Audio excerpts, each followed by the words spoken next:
Camilla and William have a complicated relationship. According to author Christopher Anderson, he tolerates her. Camilla has always been a little afraid of William. Buckingham Palace has just sent shockwaves through the nation.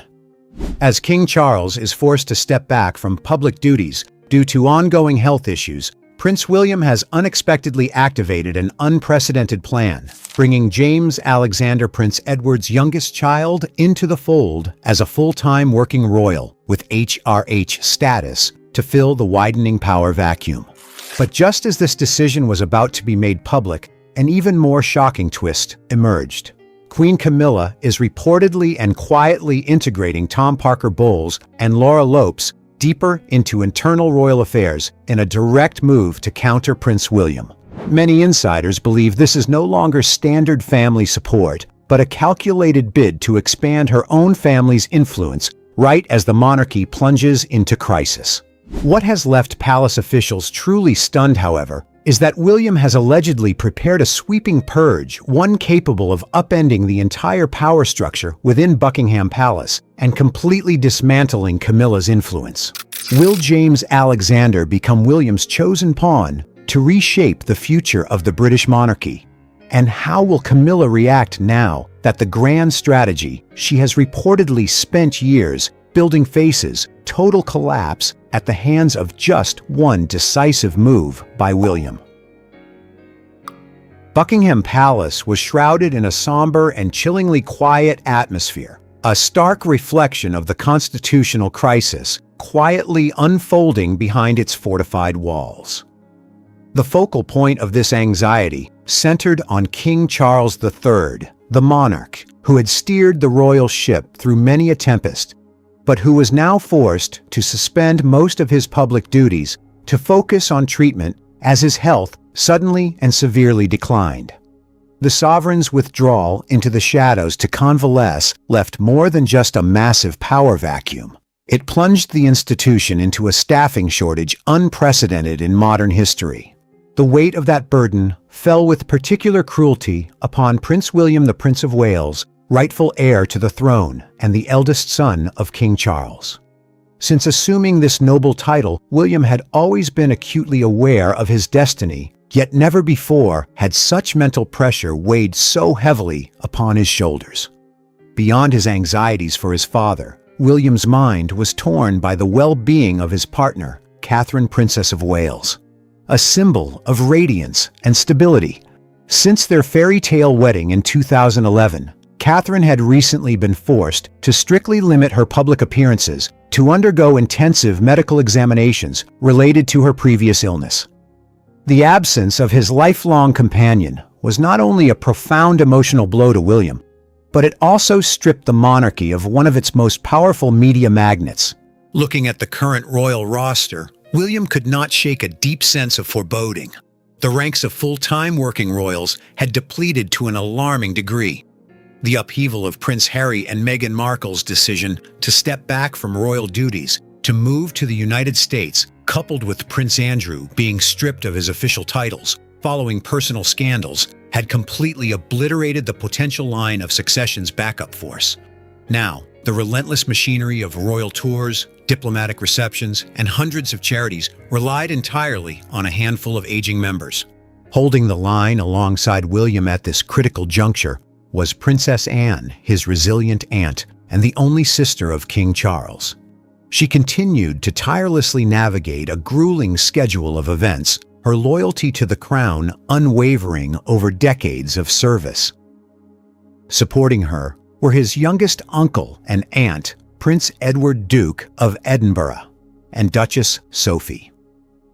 Since being granted their new titles in 2023, the couple had become bedrock pillars for the dynasty, taking on countless responsibilities, spanning education, culture, and defense to patch the holes left by others. Yet the devotion of Anne, Edward, and Sophie could not mask a harsh reality. The royal apparatus was overburdened and running on empty. Standing by his office window, William quietly turned the pages of his family members' packed itineraries. Each line of text, each calendar date, felt like an invisible fracture, straining the endurance of those who remained. He realized that without a breakthrough solution, a breath of youth to ease this generational burden, the ancient institution could collapse from sheer exhaustion before he ever succeeded his father. William's concerns extended far beyond the sheer volume of work. He wrestled with the questions of legitimacy and the long-term survival of a modern monarchy. The public needed to see new faces, individuals who represented the future, rather than mere nostalgia for the past.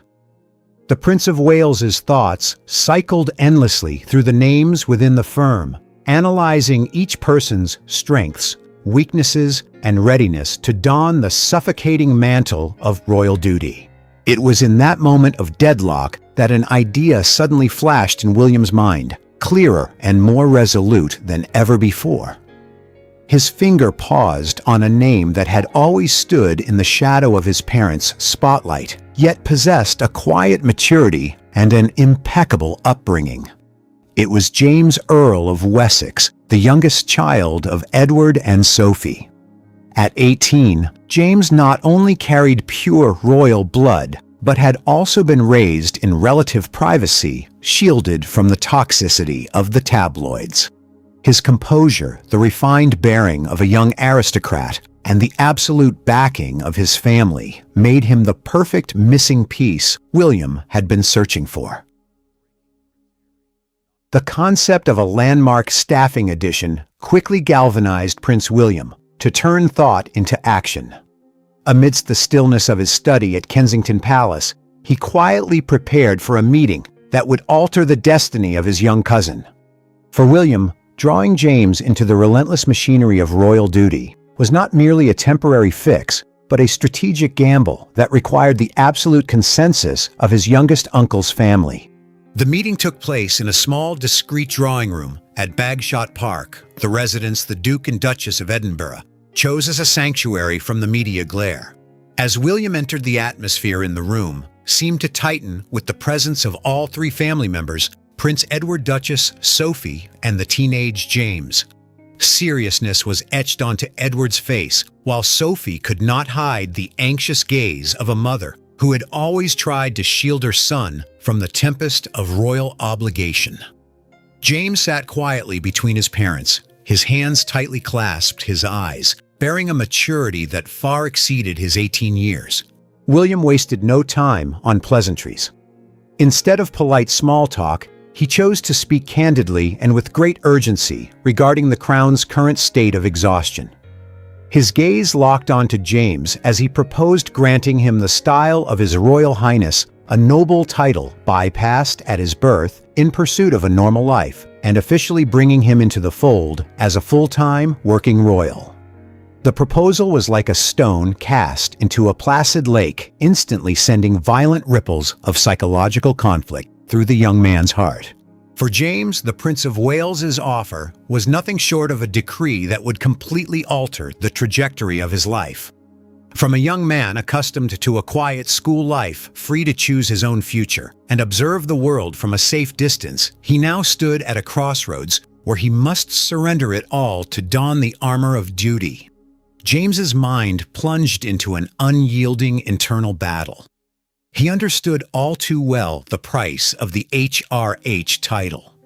It was not glamour, but the ruthless scrutiny of the media, where every action, gesture, and even a smile or a frown would be dissected under the microscope of public opinion. His eyes flickered briefly toward his father, noting the deep lines etched on the forehead of a man who had dedicated his life to service, before turning to his mother, who looked at him with the heartache of one who knew how royal pressure could erode a soul. Edward and Sophie chose silence, leaving their son to face his destiny alone. Edward placed a gentle hand on his wife's shoulder, a tacit gesture of absolute respect for James's decision, though his own heart was filled with turmoil. The room fell into a suffocatingly prolonged silence, broken only by the steady ticking of the antique clock on the mantelpiece, as if counting down the young Earl's final moments of freedom. In that quietude, James began to see the broader picture. He envisioned his uncle King Charles battling severe illness, his sister-in-law, Catherine, enduring grueling medical treatments, and the image of his Aunt Anne working tirelessly without respite. The royal blood coursing through his veins, combined with the lessons of loyalty and sacrifice absorbed from his parents since childhood, began to surge, eclipsing his personal fears. The instinct of a son of Wessex would not allow him to turn away when his family and his country needed him. James took a deep breath, his shoulders squaring slightly, signaling a profound shift in resolve. He looked up, meeting William's gaze directly, and a slight but firm nod of his head delivered the ultimate confirmation. It was no impulsive youthful consent, but a silent vow to accept the burden of the crown with complete willingness and self-respect. Relief instantly washed over William's eyes, though his expression remained entirely solemn. He stood up, walked over, and placed a hand on his cousin's shoulder, a gesture that was both warmly familial and an invisible passing of the torch for the monarchy's destiny. The moment he left Bagshot Park, William's mind immediately shifted into a new dizzying gear. His anxieties seemed halved, replaced by the decisiveness of a leader holding the tactical advantage. Stepping into the car for the return journey to London, he immediately opened a secure folder setting to work on drafting the legal procedures and preparing for an official announcement to the nation. William knew that James's emergence was not merely a staffing solution. It would be the opening salvo of a comprehensive restructuring campaign he had been harboring for a very long time. While preparations for James's emergence were being conducted in strict secrecy, Prince William was forced to confront another front within the very heart of the dynasty. As King Charles III retreated deep into Sandringham House to recuperate and undergo rigorous treatment protocols, the atmosphere at Buckingham Palace began to experience highly unusual undercurrents. The power vacuum left by the king, coupled with the absence of Catherine, Princess of Wales, inadvertently created an ideal environment for personal ambitions to resurface. From internal reports generated by the household of the Prince of Wales and astute observations during council meetings, William quickly detected an ominous disruption in the informal staffing structure. The frequency with which Tom Parker Bowles and Laura Lopes Queen, Camilla's two children from her previous marriage, appeared across royal properties had spiked dramatically. Initially restricted to familial presence at small gatherings, they rapidly began encroaching into the wings of major charitable events and were even spotted on the fringes of coordination meetings for the Duchy of Lancaster. The sharpness of a man trained to rule allowed William to see straight to the heart of the matter.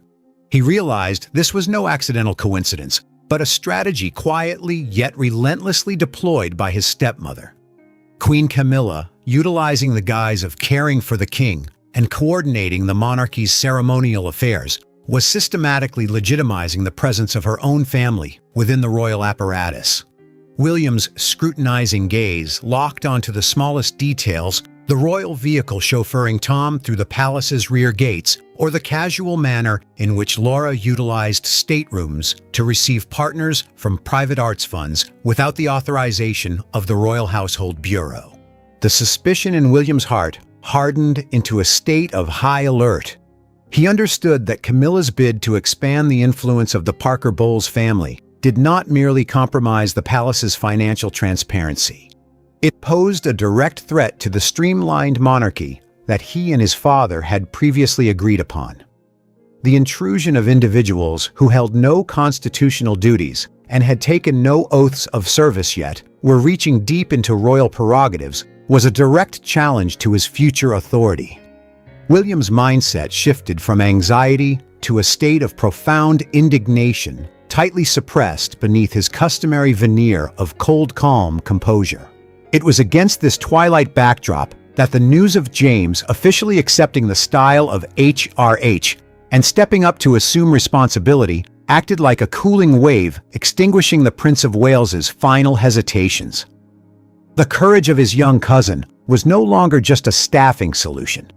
It had become a strategic lever, a trump card that allowed William to solidify his legitimate positioning. He recognized that introducing a full-time working royal of pure Windsor blood was the most definitive response to any external infiltration. Standing before his desk, which was piled high with documents detailing the questionable activities of the Queen's faction, William slightly pursed his lips, his fingers gripping the edge of the antique oak desk. His pulse quickened as a radical and ruthless restructuring plan began to take precise shape in his mind. He understood deeply that bringing James into the fold was only a necessary condition. The sufficient condition to safeguard the long-term stability of the crown was to uproot the vines attempting to choke the power vacuum. An internal purge, a legal red line, had to be drawn immediately. Stepping out onto the balcony overlooking the palace grounds as they dissolved into a hazy twilight, the Prince of Wales told himself that the battle to defend the crown's legitimacy had officially begun and he would not back down. The official announcement of James Earl of Wessex's status as a full-time working royal was held within the grand setting of the state dining room at Buckingham Palace. Departing from the usual ostentatious pageantry, Prince William intentionally styled the ceremony to be streamlined, focusing on efficiency and transparency to reflect a dynasty navigating a challenging period of transition. Amidst the camera flashes of carefully vetted press agencies, James stepped onto the dais, dressed in a faultlessly tailored bespoke suit, exuding the calm and confident bearing of a new Windsor generation.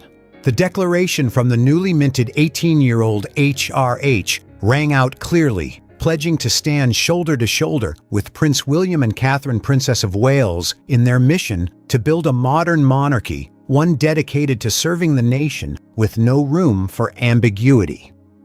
James's vibrant appearance instantly triggered a media frenzy, breathing a breath of fresh air into a British public unsettled by the negative updates regarding the king's health.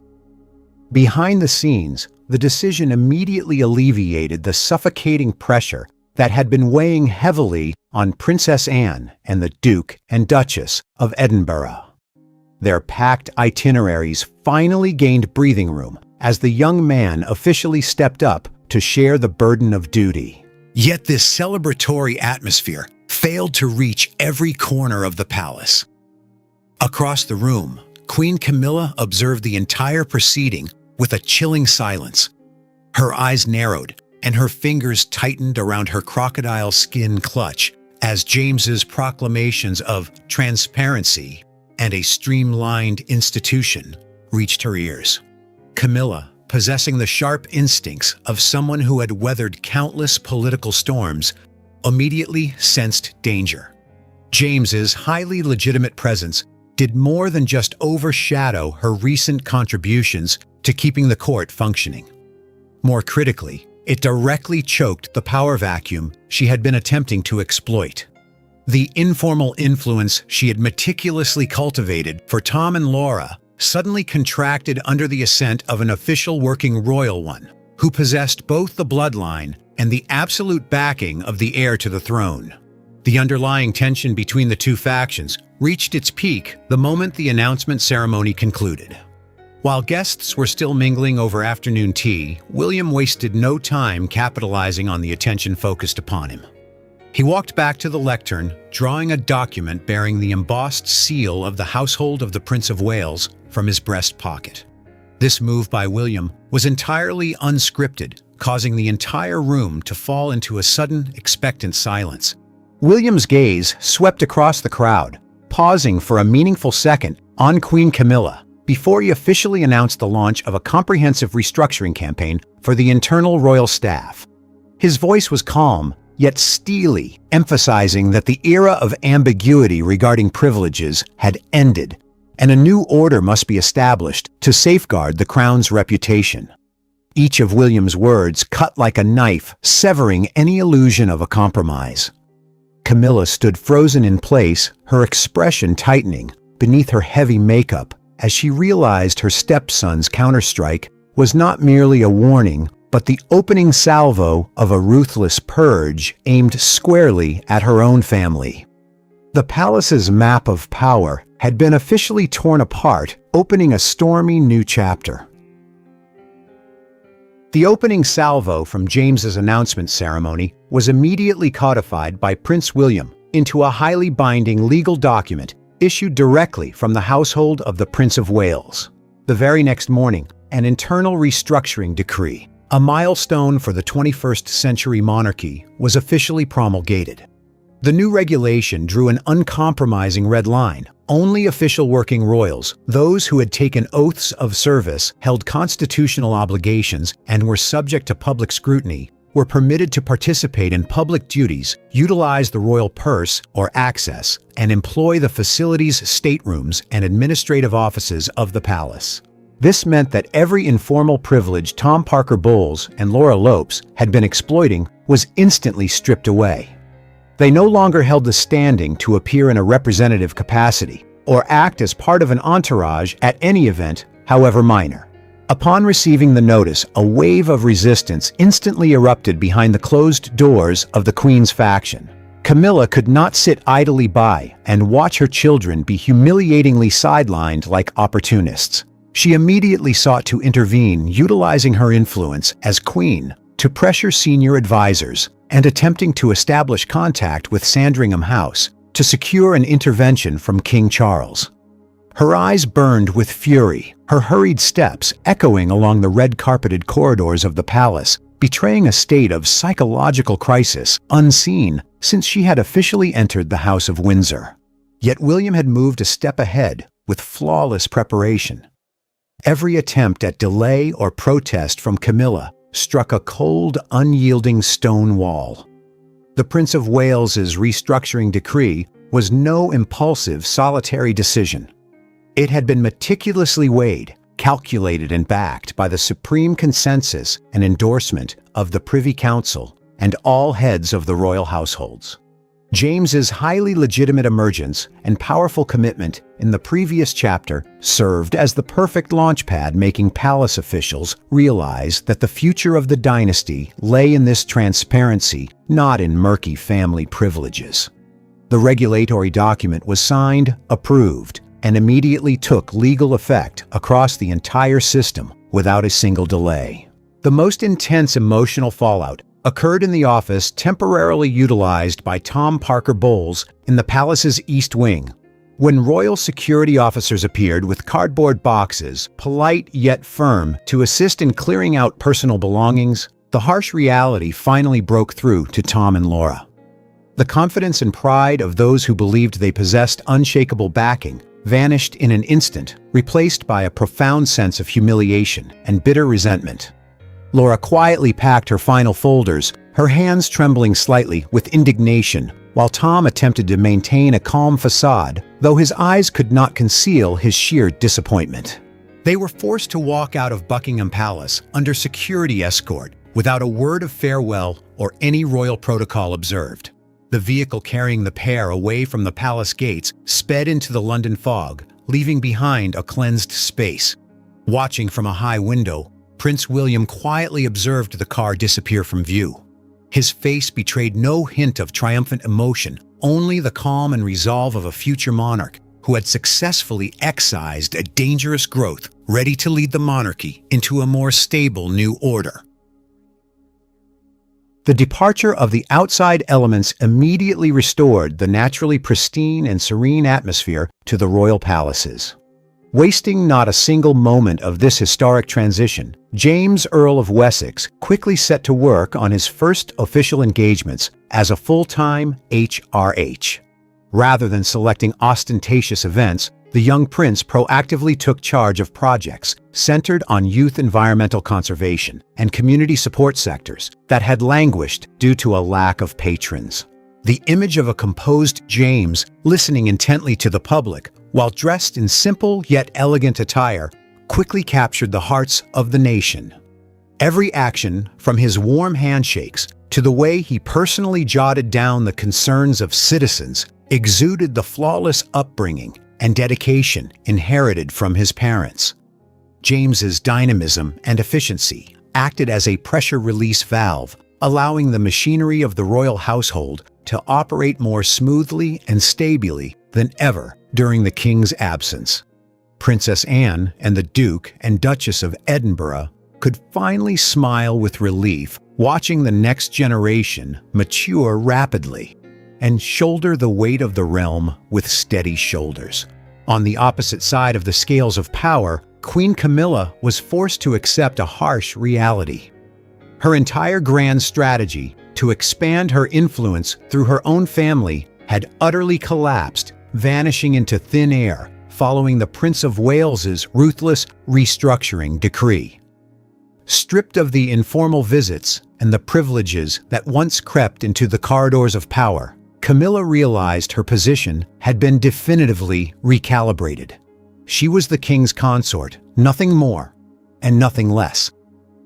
Her mindset shifted from anger and defiance to a state of profound melancholy and deep isolation. Walking through the quiet hallways, peering into staterooms that had once borne the presence of her children, she could not shake a bitter resentment. Her informal power had been thoroughly eradicated, leaving behind no trace or opportunity to reverse the tide. The absolute termination of Tom Parker Bowles and Laura Lopes' roles was not just a somber chapter for Camilla personally. It was the definitive milestone confirming the absolute triumph of the streamlining strategy pursued by William. Every parasitic vine clinging to the power vacuum had been uprooted, restoring absolute transparency and legitimacy to the institution. The map of power at Buckingham Palace had now been redrawn with clear, decisive, and impeccably tidy lines. Standing alongside Prince William and Catherine, Princess of Wales, during the flag-raising ceremony on the balcony of Buckingham Palace, James looked up at the London sky as it gradually brightened after days of gloom. The unity of this new triumvirate was the most powerful declaration to the nation of a stable future. Closing the chapter on the storms and chaos of the staffing crisis, the British monarchy officially entered a new era, one defined by a lean, transparent, and resilient institution, battle-tested against all trials and forever placing the duty of serving the country above all else. After reading the story, do you believe Prince William's ruthless yet decisive restructuring was an entirely correct strategic move to safeguard the monarchy's legitimacy, or will his absolute purge of Queen Camilla's faction inadvertently ignite deeper internal rifts in the future? Share your thoughts with us in the comments section. Remember to like, share, and subscribe for more. Also, click the next video showing on your screen. You will enjoy it.